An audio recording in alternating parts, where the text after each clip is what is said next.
Hello friends, welcome back to my channel. मैं हूं साइदा नफीस और आप देख रहे हैं गॉड इज़ ग्रेट चैनल। खुदावंद के ज़िंदा जलाली और बाबरकत नाम में आपको मेरा दिली सलाम। मेरा ईमान है कि खुदावंद के फजल व करम से आप खैरी से होंगे। सो आज की वीडियो में हम सीखेंगे लाइक इबादत क्या है।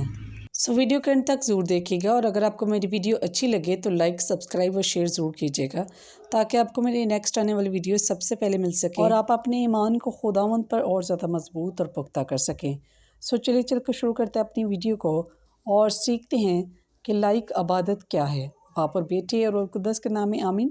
जामिया की किताब उसका 4 बाब 17 आयत। जब तो खुदा के घर को जाता है तो संजीदगी से कदम रख, क्योंकि शनावा होने के लिए जाना अहमकों के से ज़िबिए गुजराने से बेहतर है, इसलिए वो नहीं समझते कि हम शरारत करते हैं।